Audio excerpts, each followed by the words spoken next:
I'd like I'd like us just to take a moment to really arrive, really settle in.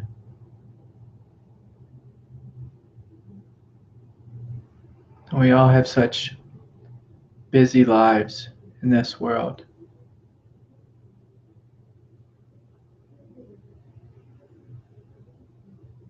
And satsang is an opportunity for us to really drop into what we are and just to really arrive here. And so I invite you just to let go of the day, let go of the week.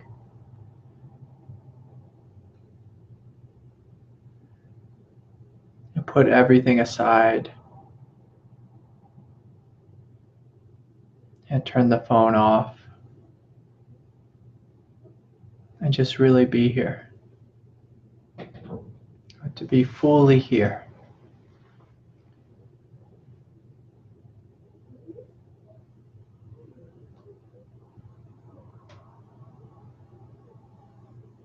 And for so many people, it's such a frightening thing for them just to slow down, just to really come to a stop.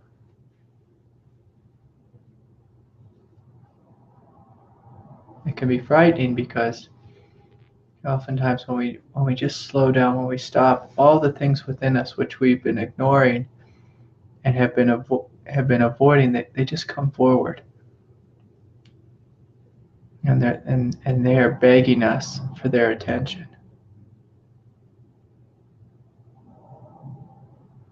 And if you have something like that within you, as some sort of psychological force or anxiety, or perhaps it's a tightness or tension, I fully invite you just to acknowledge that. That yes, there's something here. Yes, there may be something here. And that's okay. It's okay. That everything is welcome here.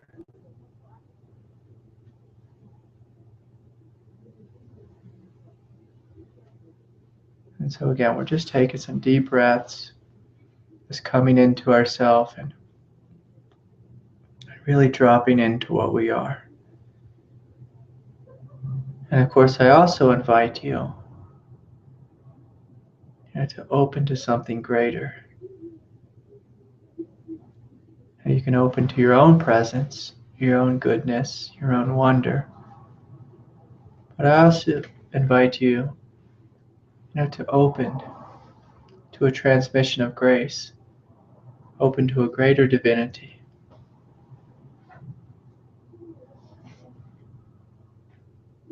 I think God is always coming to me saying, have people forgotten about me? Is nobody interested in this? And it's such a humble thing, to open to grace, to open to God, to open to a force of divinity, a force of love, a force of peace, a force of beauty. It's such a beautiful thing.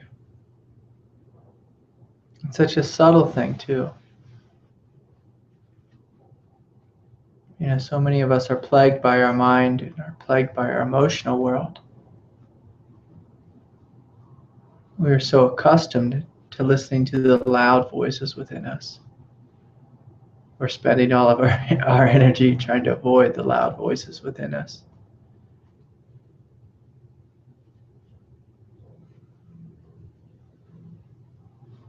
But I invite you just to join me into opening to these subtle energies. The energy of a higher God, which is always wanting to descend into us, always wanting to open a greater world within us, a world of light, a world of love. And so can we open to that too? Can we open to that too?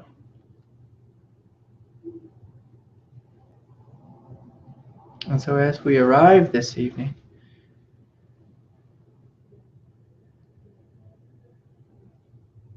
we're just letting go of all that busyness of life. Fully coming here, fully waking up, in our divinity, waking up in our goodness, waking up in that sense of spacious awareness, that sense of vastness, our true nature. Oftentimes I take that for granted. I think that everyone is just living in that reality. And sometimes I forget. I'm reminded on a daily basis that a lot of people aren't living in that way. And so it's something I take for granted. And so if you find yourself lost in your mind, can you just let go of this current story, the current drama, and just fully come here? Just notice the room you're in. Just notice the person sitting next to you, their presence. And notice the dog or cat, at your feet or at your side, in your lap.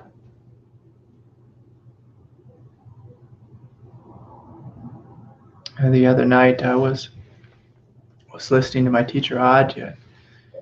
Me and my wife were, I was sitting in meditation, and my wife was on the floor with the baby, and my baby kept coming up to me, just pulling on me. And so I said, "Okay, sweetie." I just got on the floor and laid down and just let her crawl all over me. Just felt her innocence, felt her wonder, and simultaneously was listening to my teacher. And so can we be open in that way? Can we be fully here, fully present, and listen to the talk, and be open to this greater force, this greater transmission? In a sense, this is our invitation in every moment. And so now that we've arrived, now that we've gotten here, I'm going to take a look at what I'm supposed to talk about tonight. So let's see here. So I want to really welcome everyone. So thank you so much. I have a couple announcements as usual. The next satsang, next online satsang, seems like I'm teaching all the time, but the next one where I'll be meeting with you guys is on April 28th. And so you're welcome to join me for that. I want to thank everyone for all your generous support, your generous donations. I want to thank all the members of the Satori School for all the beautiful emails and all the work that you're doing. I'm deeply honored by the work that you're doing with the activities that I've been posting each week. And so, I just want to let you know it just means a lot to me, and to see how deeply you're taking the practices. And also, it's been deeply humbling to see the profound changes that have been happening in people's lives. So it's nice to get emails with the questions, and it's also just nice to get the emails of people telling me how their lives are changing, through doing the work. And so that's a beautiful thing. It's great to hear those. I do need to apologize. I have let a couple emails and people reaching out to me slip through the cracks. I can't admit I've been really overwhelmed with work, and of course this week in the United States, for those of you living in other countries, this probably isn't the same week, but this week is it's the week to get your taxes in. So I did spend some time on my taxes, and also I went out of town this weekend, so I feel like I got pretty far behind, and felt like I lost track of the the overwhelming amount of emails that I get. So I apologize. And so if that happened to you, then please send me an email again. You don't ever have to feel like you're bothering me. You can just send me a reminder. I have one of those memories, in the sense that if it's in front of me and I see it, I try to do it right away. But then if sometimes a couple seconds go by, it's just gone from my consciousness. And so if I forgot you, don't take it personally in any way. Just please just resend me the email, and yeah, and we'll spend some time together. We'll spend some time together. I'll do my best to do everything I can to answer all of those. So thank you for those. And again, I apologize. It's there's so much I can do, and yeah, I'm human, and sometimes I make mistakes. So let me see what else I have here. Okay. Yeah. So one of the things that came up for me this week, was an opportunity for me to go out of town. I live in this wonderful part of the world where there's a lot of national parks, a lot of parks around me. There's vast deserts, mountain ranges. It's just it's such a wonderful place to live. I don't live in a big city. I kind of live out in the middle of nowhere, but there's all these wonderful places, that are just always inviting us, to step out into,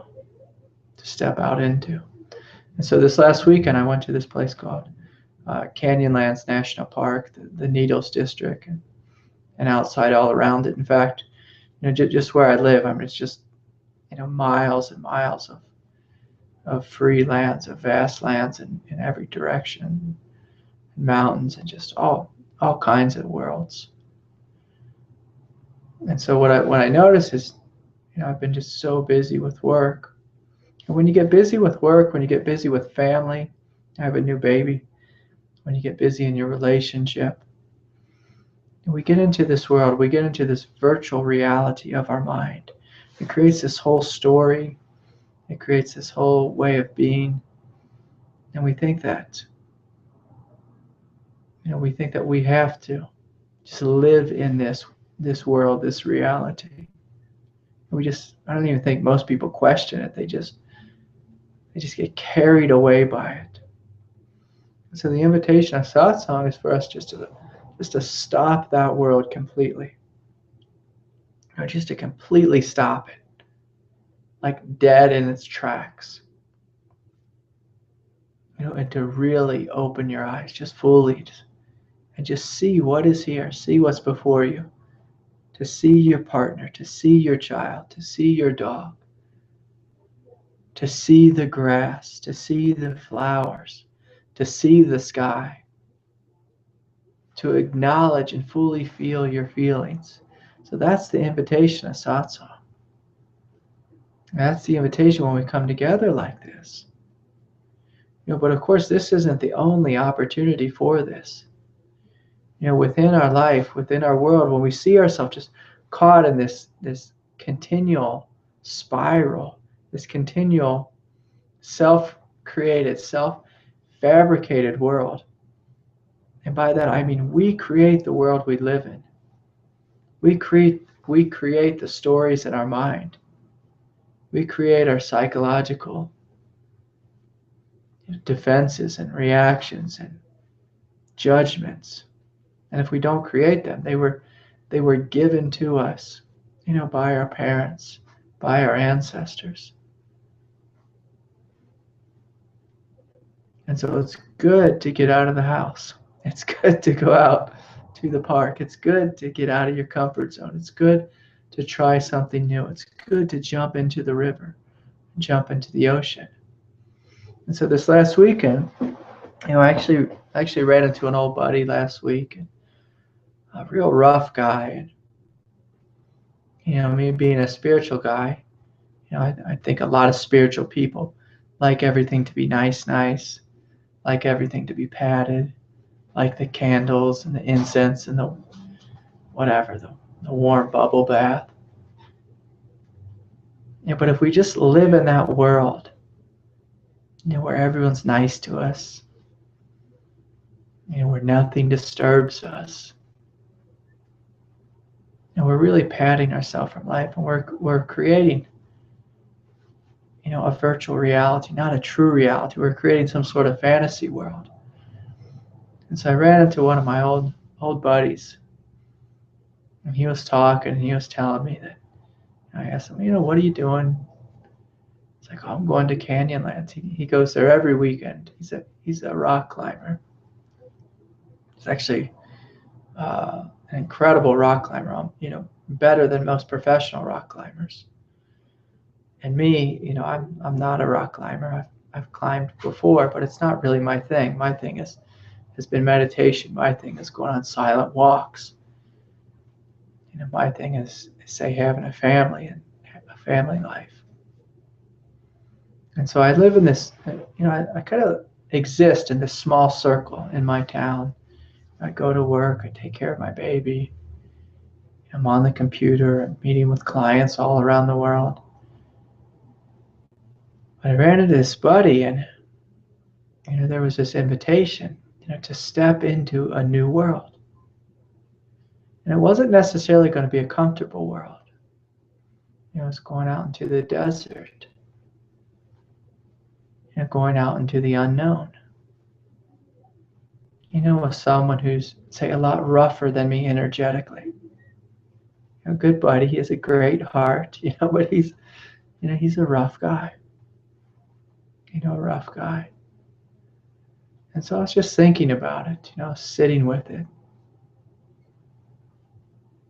I took him up on his invitation. He's always saying, Craig, you should come out with me sometime. I said, okay. Okay, I talked to my wife, and she deeply encouraged me. She's like, yes, go, we'll be fine. Get out of the house. Because I noticed that there was some patterns forming within me. It's just, one of the things that the ego does is the ego creates a reality. And the way it creates it is through having a pattern and just repeating the pattern over and over again. And we become more solid in that pattern. You see it in couples. The couples will fall in love with each other. Everything will be new and vibrant and alive. And yet after, you give them a couple months, a couple years, they start to become irritated with each other. They start to take each other for granted. And try and kind of get set in your ways. And that's, one of the things the ego does is it gets set in its ways. Oftentimes people say, that's me. That's who I am. I am, a Republican. I am an ultra-conservative. I am my habits, my ways. And so the deeper you go into that, the deeper you become entrapped and entranced in your egoic nature. And so here I was, I haven't gone camping in, I guess it's been about a year. It's been about a year. And camping, it's not always easy. You don't have the nice soft bed, especially out here in the West. It can be really hot in the day. It can get really cold at night. There's a 40-degree, change in temperature between day and night. There's bugs. It's dirty. There's all kinds of things. There's not a toilet. There's not a shower. You can't just run to the store and get something to eat.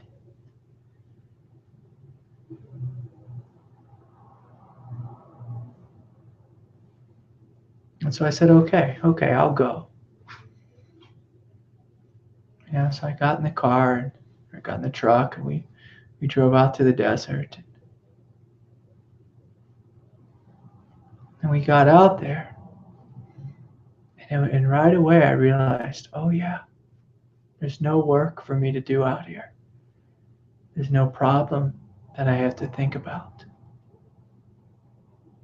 There's no baby for me to take care of. And so all of that could just fall away. And there could just be this experience of the hugeness of the desert, the vastness of the desert, the hugeness of the sky.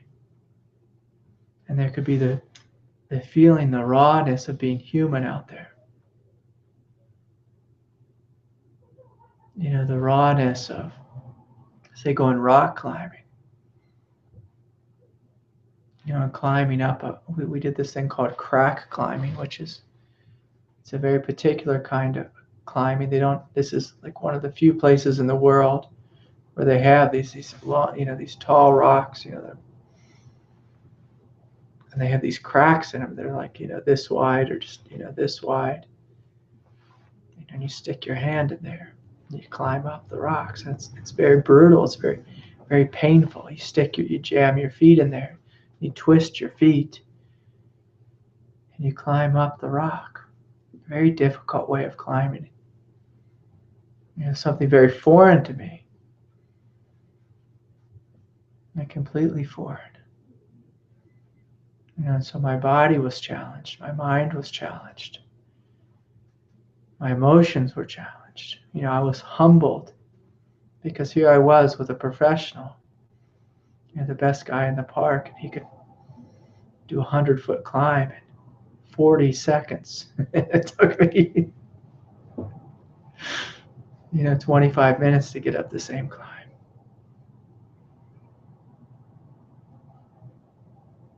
So he could break all these habits within me.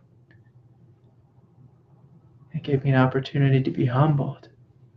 And it also just gave me this wonderful opportunity just to let go of everything and to fully be with the rocks, fully be with the mountains, fully be with this beautiful pillar before me. Some of the places we were climbing, there's these old paintings. I guess they're called petroglyphs. That the natives, perhaps, 1,000 years ago, or maybe more, put these paintings on the rocks. When you see something like that, it deeply touches you. You begin to wonder, oh, how old is this world? And when you see the rocks carved by wind, when you see that this area was once an ocean and now it's a desert, and that this desert and all these canyons, so it's some of the most beautiful canyons in the world, is in Canyonlands Park. It's much more dramatic than the Grand Canyon. The Grand Canyon has these huge canyons, but Canyonlands it's much more dramatic. What's there, the features which are there. And when you see something like that, it radically changes your perspective. You really open your perspective. It's almost like your mind doesn't know what to do. It just stops when it sees something that huge, something that old, something that ancient. And so it's good. It's good for us to have these experiences, to break things up a little bit, to mix things up a little bit. And of course, if we're going to walk on the spiritual path, basically we are walking from what's known into the unknown. And see, what the ego does is the ego, all it tries to do is find the known, create the known, create a sense of reality.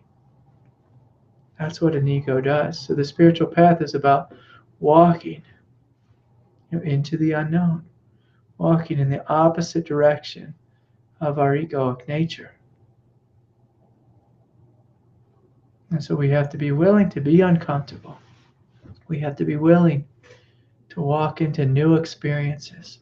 We have to be willing to be challenged, in a deep way.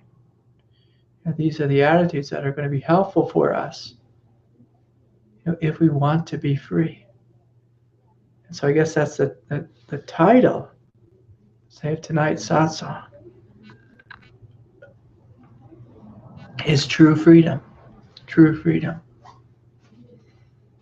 And so I received a lot of emails. I could probably just jump right into them. But one more thing I want to speak about, and I think it ties in with a lot of the questions that I got, was this sense, of walking into the unknown,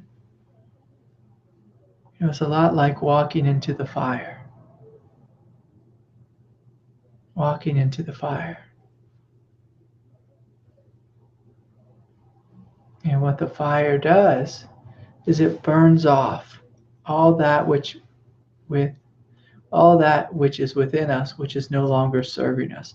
All that which is within us, which is holding us back, which is limiting us. And so, when I got out there with my buddy, we were doing this funny thing called crack climbing. And when I just looked at this mountain that was in front of me, and I saw this crack, just going up, whatever it was, a 50-foot crack. And I looked at that, my mind said, I don't know what to do with this. I have no idea how to climb that. And so my buddy, he got out, and just, he showed me, he just went right up it. He said, this is how you do it, Craig. And so I saw it, he demonstrated what I was supposed to do. He made it look simple. I said, okay, now I'll give it a try. In the first about 15 minutes, I struggled intensely with it. And my mind was saying, no, you don't have this. You can't do this. There's no way. There's no way. But there was this deeper part within me which said that's not good enough. Not in a judgmental way, but more of a sense that you're not going to live from that place. A place which says you can't do this. And so to step into the fire of truth requires a willingness to go beyond ourselves, to step beyond ourselves, to live beyond ourselves. And so I said, okay, I'll give it another try.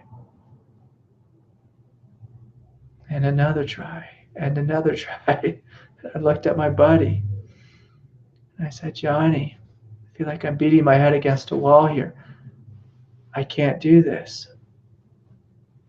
And he said, in a very supportive way, I believe in you, Craig. You got this. And so I gave it my all, and got up that rock, got up that climb. And it caused me to sweat. I was huffing and puffing. I even was grunting at times, fighting with it, wrestling with it. And again, this is what the spiritual path is often like, is wrestling with something within us. So whether it's a physical limitation, an emotional limitation, a mental limitation, sometimes we're wrestling with it. Sometimes we're gently letting go. Sometimes we're just jumping in that fire and just letting it all burn and seeing what happens. But the thing is we're doing whatever's required. Whatever's required. To get to the top of the mountain. Again, and this is if you want to be free, if you want to live in true freedom, you do whatever it takes.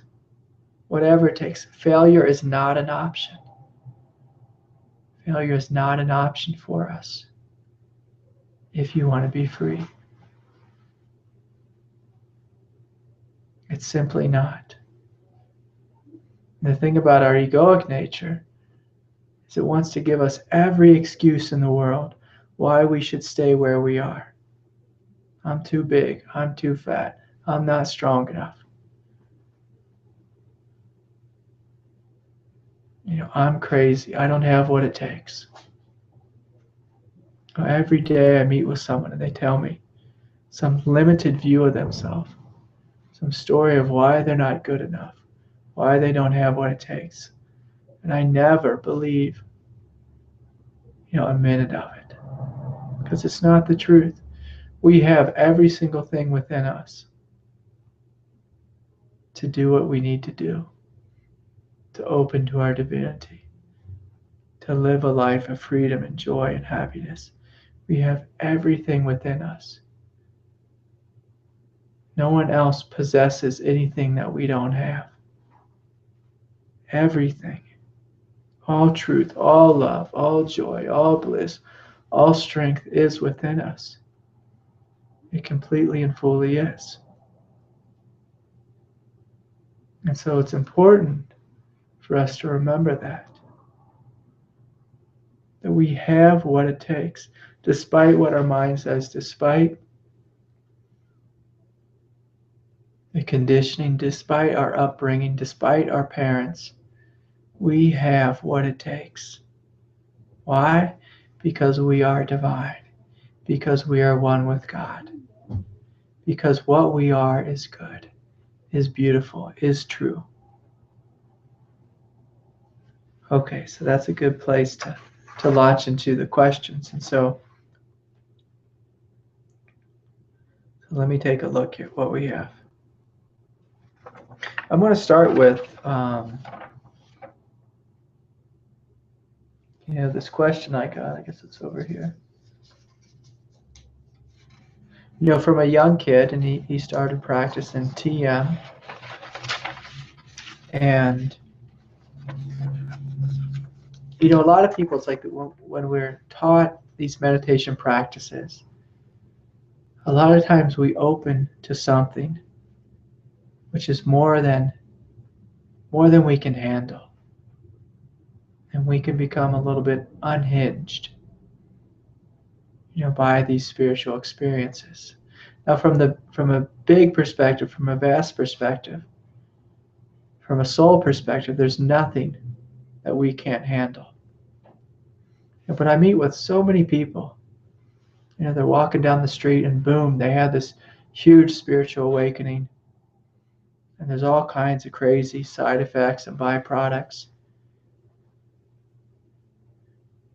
And it can be quite painful, quite disorienting to a lot of folks. And so I got this question from him, so I thought I'd just take some time and answer it.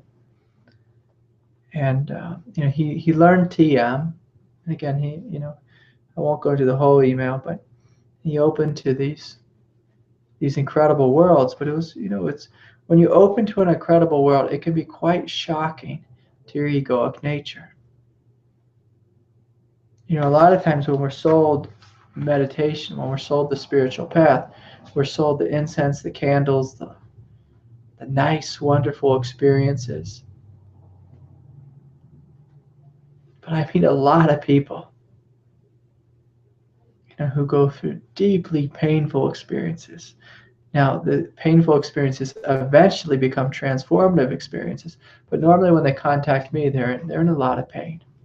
They're in a lot of confusion. They're quite disoriented. And so let me just take a look at this email and I just want to give everyone a sense of it. So he learned TM. He started opening to, it started to really mess with his brain, his sense of self, which is what meditation does. It can do that.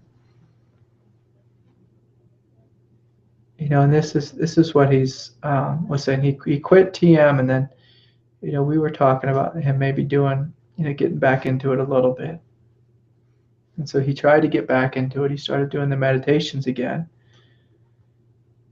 And this is what he said. He said, I definitely notice a slight energy that gives me a lot what I missed out on. Because he liked doing TM in the beginning.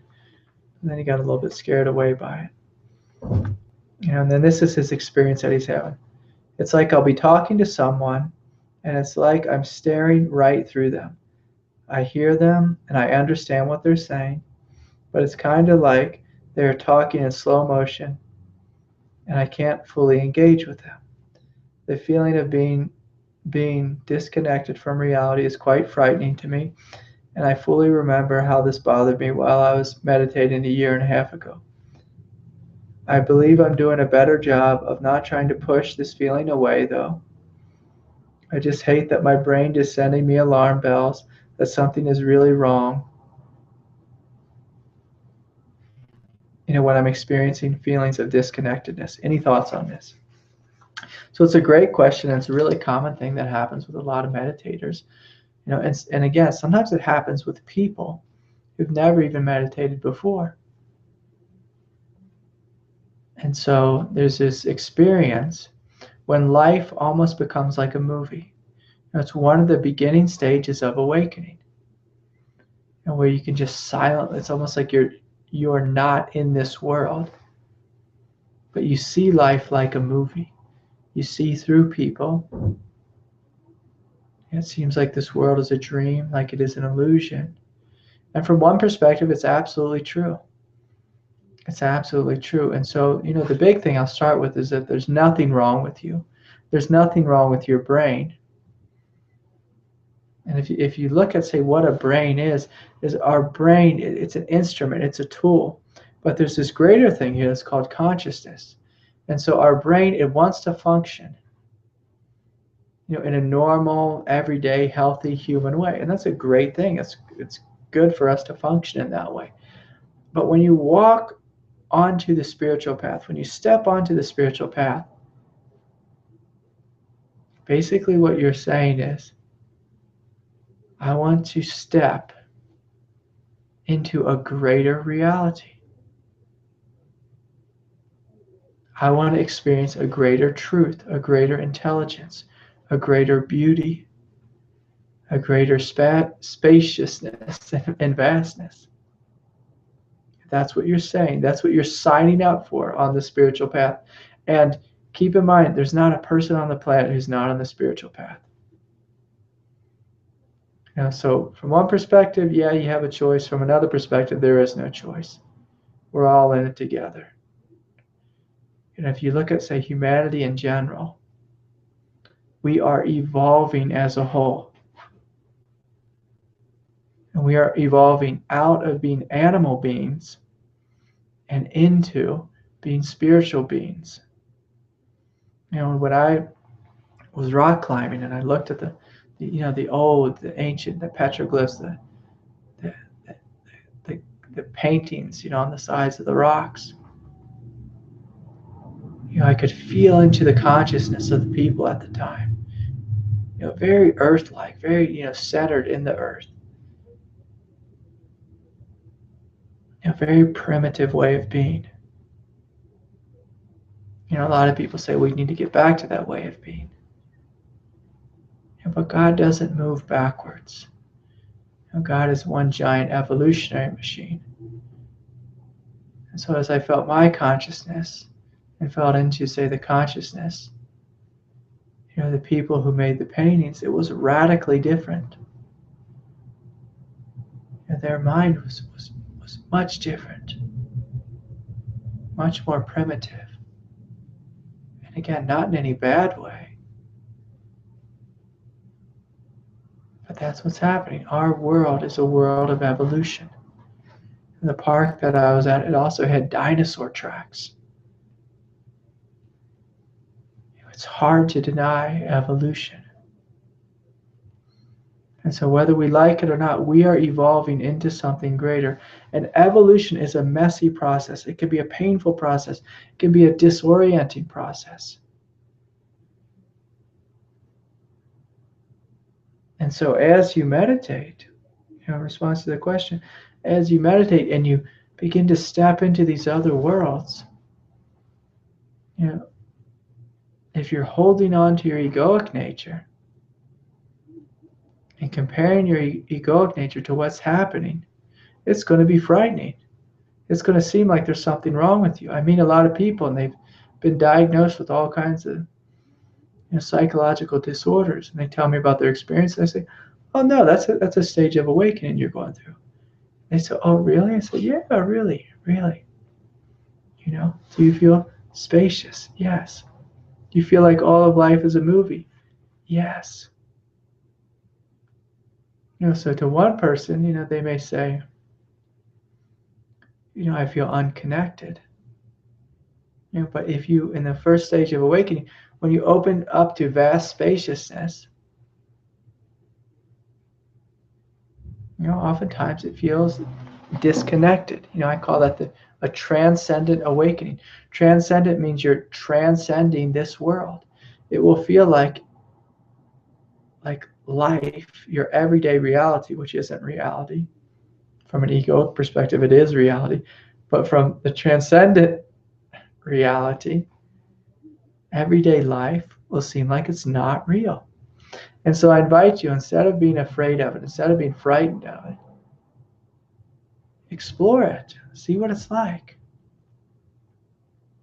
What is life like when I see through it? When I see a friend talking and they're telling me some huge dramatic story, and normally my egoic nature would get involved with the story and gossip and join them in the drama. What's life like if you don't do that and see through their story?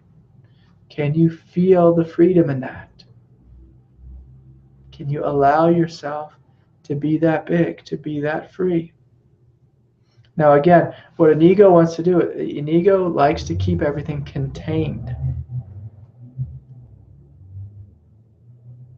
An ego likes to live behind an image. I am a banker. I am a realtor. I am a carpenter. I am a mother, like a robot. I meet so many moms, and, if they get away for a weekend, they don't know what to do. What the hell am I supposed to do? Who am I if I don't have anyone to take care of? I don't know. Why don't we find out and see? Instead of spending the whole weekend worrying about your kids and if they're okay, why don't you explore your newfound freedom? And so the same is true with the transcendent awakening. Can you deeply explore it? Can you look at it in a completely positive light? Can you let go of all the judgments of the mind? And the mind knows what you say. There's something wrong. There's something wrong. And again, that's what a mind does. A mind looks for problems. It tries to contain things. It tries to micromanage. And so God is inviting you, or actually forcing you, because I don't think you asked for this experience. On a soul level, you did. On a human level, you're like, no way. I wouldn't ask for this. But on a soul level, you asked for this. So God is inviting you to step into something greater, to step into something huge, to step into that which is beyond what you are, that which is beyond what you know yourself to be. And so I really invite you to step into it, to explore it, to see what's there. And with an open heart, with an open mind. And by open mind, I mean, give up your judgments, give up your thought, give up your belief that there's something wrong with you. There's absolutely nothing wrong with you. Nothing wrong with you at all. This is one of the stages of spiritual development. And unfortunately, there's a lot of people out there, who are studying meditation, who are studying Kundalini yoga, who are, just meeting with, not even speaking with teachers, but, watching teachers on YouTube, and then they're having spiritual experiences, and then they don't have any support. So I spend my days, I spend my life supporting people, because that's the job of the teachers, to support the students. So it's good to ask for help. It's appropriate to ask for help. And again, if you go to a psychologist, they'll tell you you're nuts. You have some sort of, disassociation, going on within you. Or, some kind of depressive disorder, anxiety disorder. But if you come to someone like me, and this is what's truly happening within you, and we'll say, oh wow, this is actually something quite incredible, quite wonderful. And so also it's good for me to remind you that this too will pass. It is a stage of development. The witness, waking up to transcendent reality is a stage. It is a stage of spiritual awakening. And you will not end here. You will become much more grounded. You'll have much more a much more intimate experience with life, eventually as that energy begins to descend within you. And so can it be frightening? Yeah, absolutely. Absolutely. With the spiritual path, it can be frightening, but I invite you, to open to something greater. Open to something greater. And that means, sometimes going rock climbing. That means sometimes, leaving the kids with your husband or wife and getting out. That means sometimes embracing the pain which is within you and meeting it with love. So wherever you're at, we just have to look, what is my next step? What is my next step? And you always want to ask that question to your heart, not to your egoic nature. Because if you ask your egoic nature, it will always limit you. Your egoic nature will say, let's stay in bed where it's safe. Let's stay home. Let's do what we always do. So great question. Thank you. Thank you for that. And I hope that was helpful. Okay, so many questions, and along that line, I think that transitions into another question I got from Joe. Hey Craig, thanks for answering my question last week. I have noticed two distinct movements happening. These two movements, at least that is what I'm calling them for lack of a better way to communicate. Movements, I think, is a great word. So here's one of them. There's a spacious awareness that is empty with an openness and is blissful, although at times it feels other, as if there is a witness, as if in there is this witness, like spacious awareness, and everything is groovy, but there's a flatness, and when this movement happens, it feels there is separation. Okay, I think I understand that. And number two, the second thing is there's a direct intimacy with things, everything, as in walking, talking, emotions, and dealing with day-to-day events, even uncomfortable things. I have this direct involvement, almost like I am that happening, and it is enjoyable. These two movements seem to toggle or haphazardly switch from one to the other. I question if they merge into something else altogether. I am open to the unfolding of whatever, and I am finding these movements enjoyable nonetheless. All the best, Joe. Okay, Joe, great question.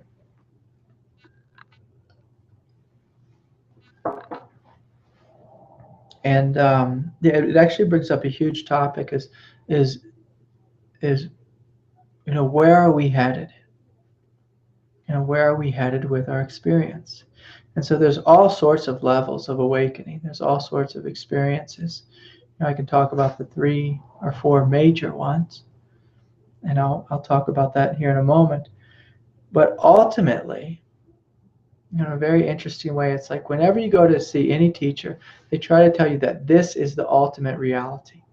What I'm teaching is the ultimate reality. And, something within me just begins to laugh when I hear a teacher say that. But I think what is really happening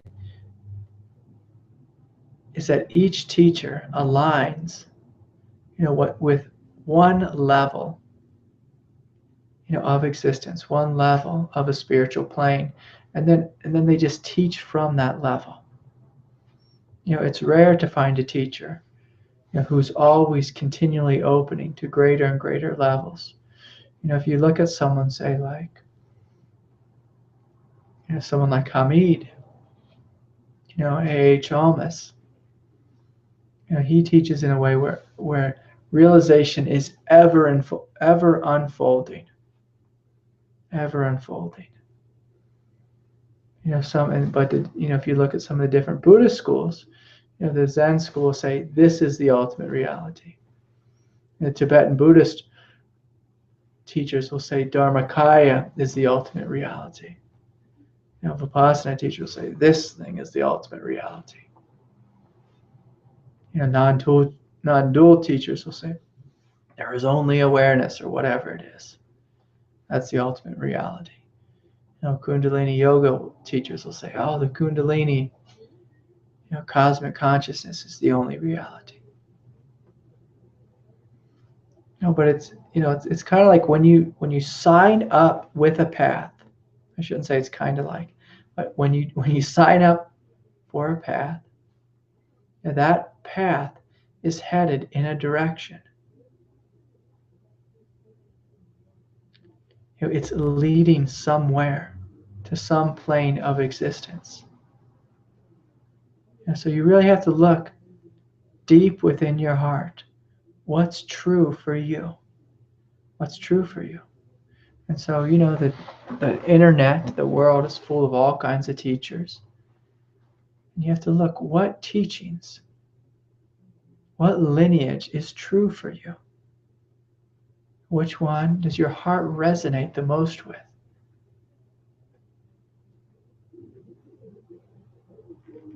I've studied deeply in two radically different traditions.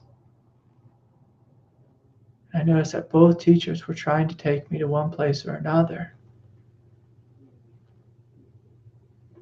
But at the end of the day, I found something else coming forward within me, where my heart rests. And simultaneously, I come from a tradition of never-ending exploration and never-ending growth, opening to never-ending worlds. But if you look at someone like Eckhart Tolle, he teaches in a very transcendent way. He teaches the transcendent reality. That's where he resonates most deeply with. I'm not saying that he doesn't cover some of the other bases. He does some work with the emotional worlds and the practical everyday world. But what he's teaching to us is, this vast transcendent reality, the now. Beyond which nothing exists, the eternal now. That's a beautiful thing. It's a beautiful thing. But me, I am an explorer. And also, I deeply resonate, with the world of beauty. So, of course, that's going to include the world of form. I went and saw an astrologer once, and I went and saw Amma. I've seen Amma for about 20 years. I go and see her every year. For those of you who don't know, her full name would be Mata Amarit Anandamayi, the Hindu guru.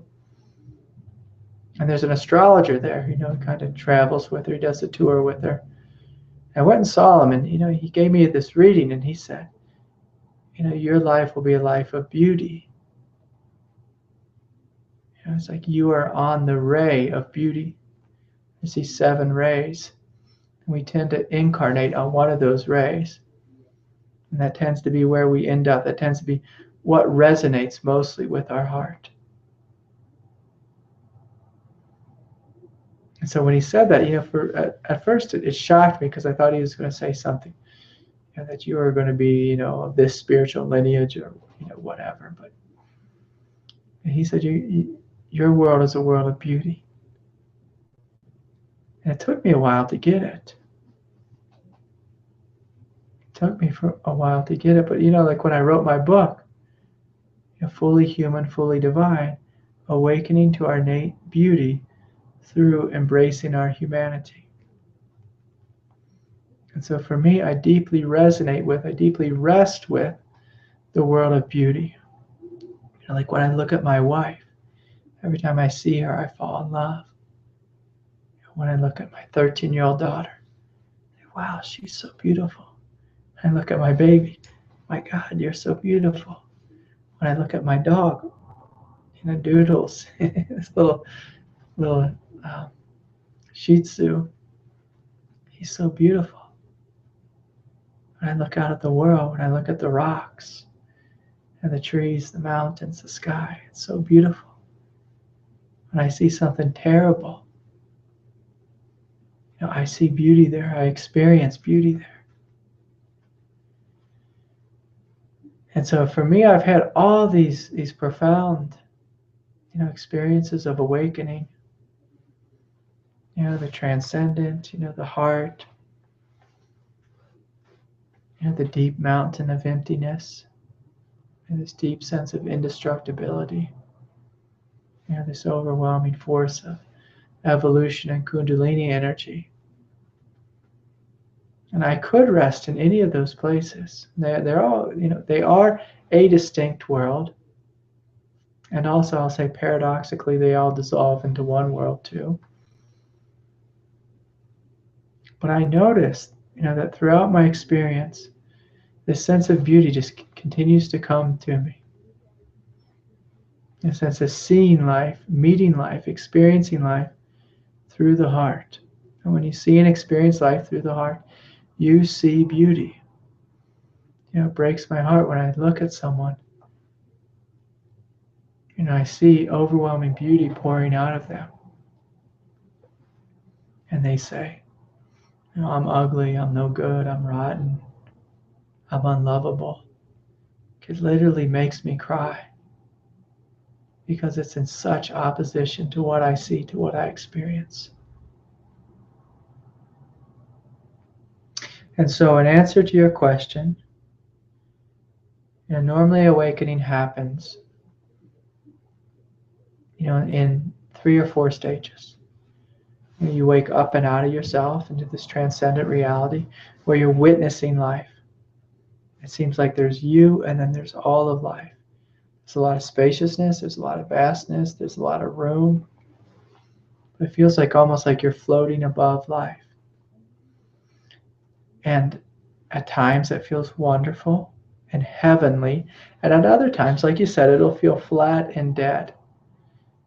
And anytime on the spiritual path, when you feel flat and dead, what that means is that we need to go deeper. We need to become embodied. We need to include what we are. We need to include our humanity. And so, the next stage that you're speaking about is a direct intimacy with life.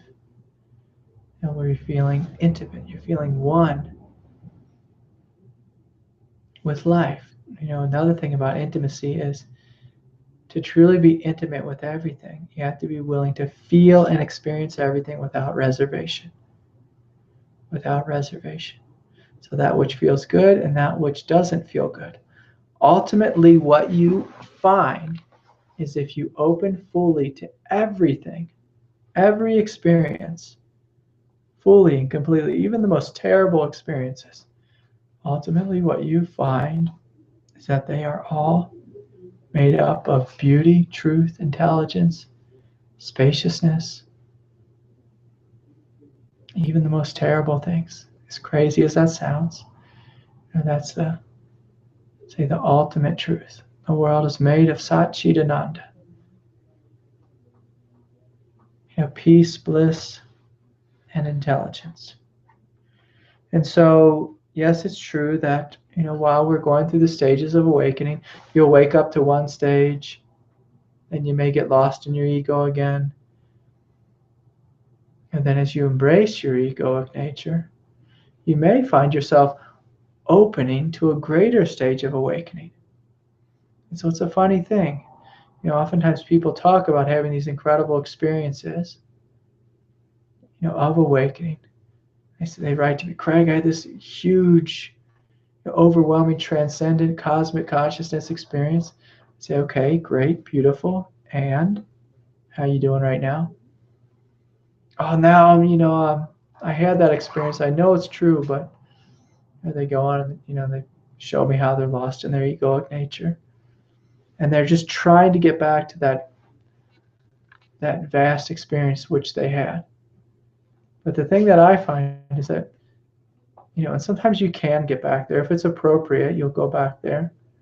But oftentimes what I find is more appropriate is that there's something within your egoic reality, some form of drama, some form of pain, some form of confusion. It can even be, something as silly as you have no money, you have no work, you have no job. And be willing to face that experience, be willing to face that pain, accept it that this is happening fully, and grow into something greater. grow into something greater. And so sometimes, excuse me, as you accept your reality of, being, broke, or being, a victim of this world, or being beat up, or, being an emotional wreck, as you acknowledge it, as you accept it, and as you're willing to meet that pain, as you're willing to meet that challenge, you step into a greater world, a greater world, a greater awakening, an awakening which is much more grounded, much more embodied, much more inclusive than, say, the transcendent awakening. And so the transcendent awakening, because it feels so free, it feels so vast, it feels so, it feels so overwhelmingly wonderful. So many people say, oh, that's it. That's the thing. But that's not really the thing. If you feel a sense of separation between you and life, if you feel otherworldly, like you're living in a heaven world, you're not really including this world. You're not including all of life. And so then the invitation is, can you embrace your humanity? Can you come into your humanity? Can you see what truly is bothering you, what is disturbing you in your humanity? Can you meet that with love? And can you go deeper? Can you go deeper? And so I think I had another question about that. In a sense, I'm going to answer this next question from Pete, and then I'm going to go back to Joe's question. Let's see if I can weave them together. This is from Pete. He said, he quoted Adya here, one of my teachers. Many seekers do not take full responsibility for their own liberation, but wait for one big, final spiritual experience which will catapult them fully into it. It is this search for the final liberating experience which gives rise to the rampant form of spiritual consumerism, in which seekers go from one teacher to another, shopping for enlightenment as if shopping for sweets in a candy store. This spiritual search is rapidly turning the search for enlightenment into a cult of experienced seekers. And while many people indeed have powerful experiences, in most cases these do not lead to the profound transformation of the individual, which is the expression of enlightenment. So that's what Adya says. And it's well said, Adya. It's quite beautiful, and it's so true. I meet so many people, and they get excited. They come see me. They said they've been to this teacher and that teacher, and they do a little bit of work, and then they disappear and go on to the next teacher.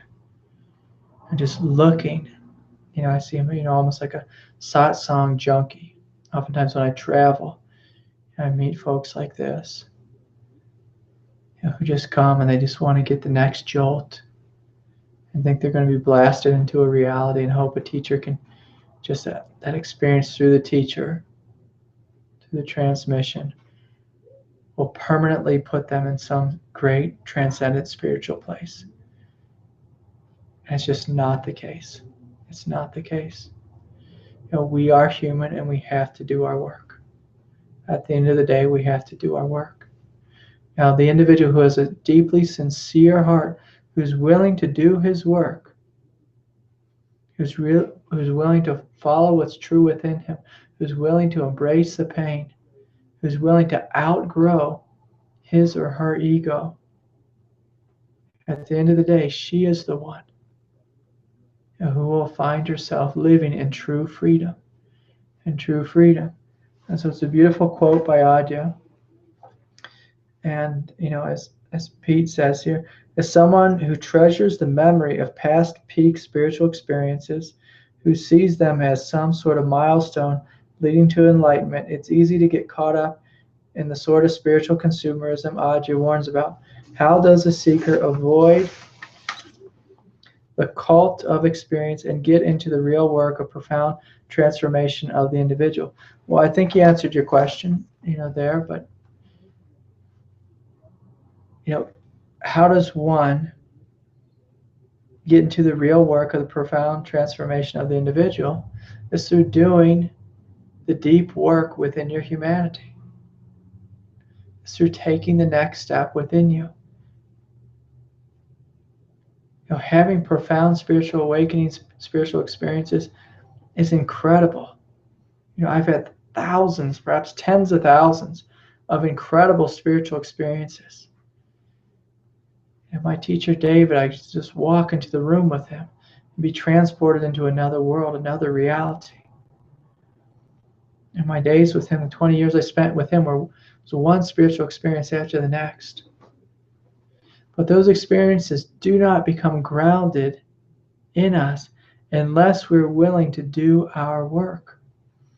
And so that's one of the things that he always challenged me, was to do my everyday practical personal work. How am I relating to my egoic nature? How am I relating to my wife? How am I relating to my boss? How am I relating to God? Am I looking at God like I'm a heroin junkie, saying, God, give me the next hit? Or in a humble way, am I opening to God and letting God live through me as me? Am I opening to the fire of God, the fire of grace, and letting this fire burn me? Letting it destroy that which is impure within me? Am I opening to that? Am I taking the challenge? If my wife says, I'm cold, and I'm not meeting her in an intimate way, I'm not being affectionate, am I meeting her in that? Am I allowing my wife, my life, to open my heart? Am I allowing my cat, my dog, the mountain, the sky, to open my heart? Am I allowing my boss's angry words and all the unworthiness that it brings up within me? Am I allowing that experience to challenge me into something greater? Into something greater. And I met with someone a while ago, and they had one of these lives which was so incredibly painful. They were living in some very, very dark worlds. Worlds of abuse, worlds of drugs, worlds of pain, worlds of just incredible, violence to the body. And yet during that time they were having these moments when they'd get up and they'd dance and they'd have these incredible spiritual experiences. I thought, my God, how wonderful that is. And here you are. Here she was experiencing the hugeness of God, the oneness of divinity, while living in this dark world, painful world. And that's the paradox that we all live in, that there is so much pain here. And our egoic reality just wants to escape the pain. But if we want to be free, we have to be willing to embrace that pain and use it as the compost out of which something beautiful blooms and blossoms. And so to me, nothing in this world is outside of God. Nothing.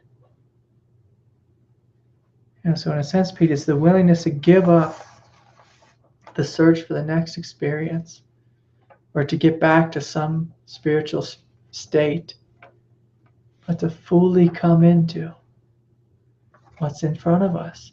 As you embrace fully what's in front of us, sometimes it's enough to break your heart wide open to a deeper level of spiritual awakening. I had many transcendent experiences of divinity, but it was through getting my ass kicked by life, through having everything taken from me, that my heart was able to break open into something quite extraordinary, quite profound. Okay, so thank you for that question, Pete. I'm going to go back to Joe's question. In a sense, I think what he's asking is, where do we end up? Eventually, there's a transcendent awakening, there's the deeper awakening, which is the heart awakening, to experience an intimacy with all things. And for this intimacy to be complete, to be to be profound, and to be transformative to our egoic nature, we're not just being intimate with that which feels good, we're intimate with everything. The darkness, the hell, the shadows, and to find the incredible beauty there. To find this incredible non-dual way of relating. And by non-dual, I mean it's beyond the pairs of opposites. It's like good and bad fall out of the equation. Where you look at something and there's no longer judgment. There's just this sense that this is God. Whether it's killing, rape, torture, losing all your money. I had a guy come speak with me the other day and he lost hundreds of thousands of dollars. He lost, everything. Literally.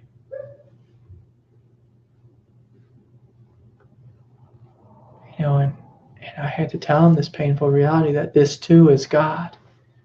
This too is God.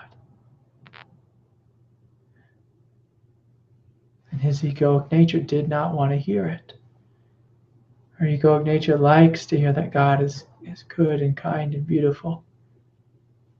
Our egoic nature has a difficult time agreeing with the fact that sometimes God comes and robs us at gunpoint. Sometimes God beats us and abuses us. And eventually opens our heart to a greater way of being, a way of being where we are indestructible. So that's the third awakening, is you wake up to your indestructible nature. Where you get your ass kicked so bad by life, and you wake up on the ground one day and you realize, I'm not dead. I am wonderfully, vibrantly, amazingly alive. Who and what I am cannot be destroyed by life, cannot be harmed. And that's when the victim consciousness falls out of you. Not many people make it to that stage.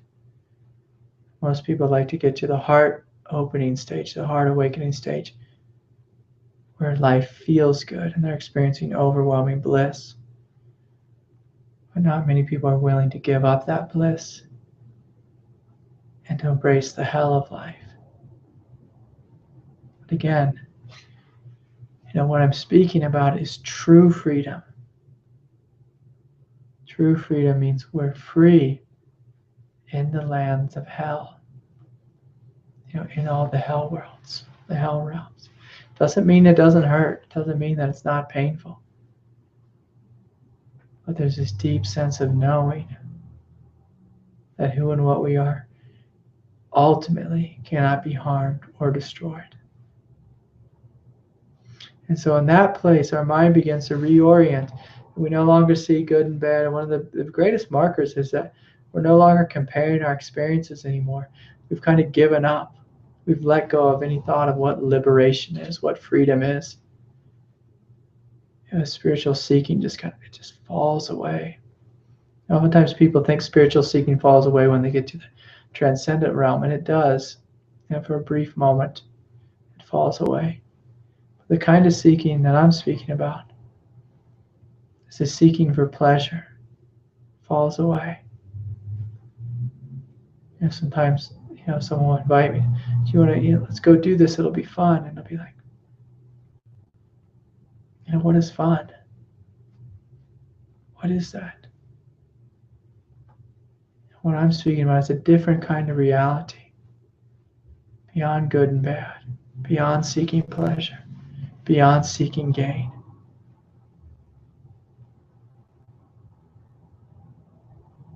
And so when you step into this space, it seems as if all experiences dissolve. All divisions dissolve.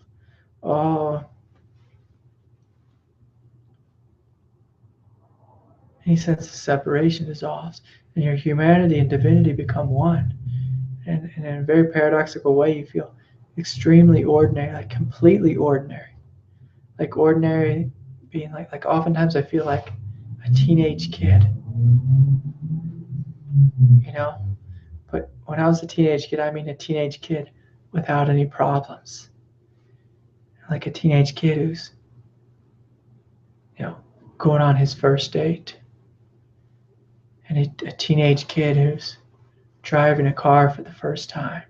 Just this sense of wonder, this sense of awe, this sense of anything is possible.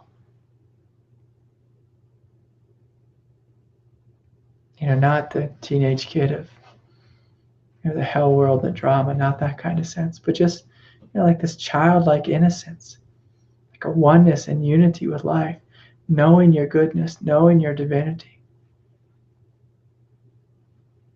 knowing that. Like when you're a teenager, there's this innocent sense of that nothing can kill you. Of course, what I'm speaking about is much deeper than that, but I guess when I was a kid, I had all these awakenings, and I just have all these fond memories of being 14 and getting a dirt bike and just riding through fields and farmland in Ohio, just as big as the sky, quite powerful. And not in an egoic way, but as a kid, when you get a dirt bike, you feel powerful. You feel like you own the world. And so you can feel like that, and also I'll say paradoxically, you'll feel as if nothing is happening, nothing has ever happened. And there can even be this sense of all self-reflection falls away. But that's a whole nother topic. A whole nother topic. It's like judgment falls away, a sense of all division falls away. But anyway, thanks, Joe. Thanks for the question. It's very beautiful there. Trying to see if there's anything else. I think I got to I think I answered a lot of questions. I think I answered most of the questions through just what I was speaking about tonight. There was a lot more questions, but I think that's probably a good place to be. I feel really complete with that.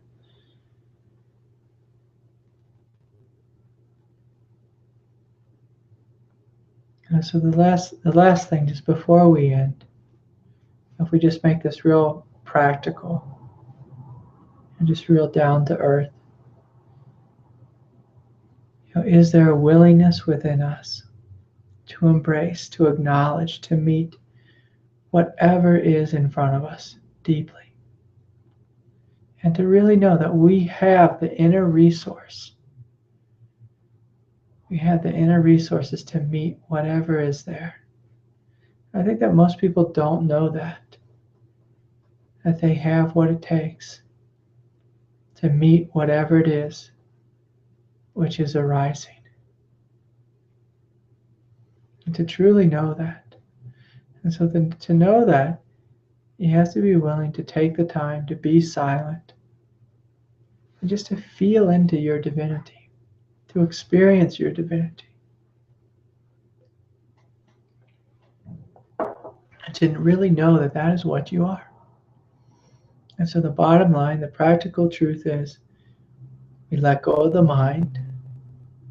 You don't believe your mind's definition of you. You don't believe your ego's definition of you. So that's your self-image. I'm a mom, I'm a dad, I'm a banker, I'm a rock climber, I'm a therapist, I'm a healer, whatever it is, you let go of all of that. You just come into this basic sense of what is it that's looking out of my eyes?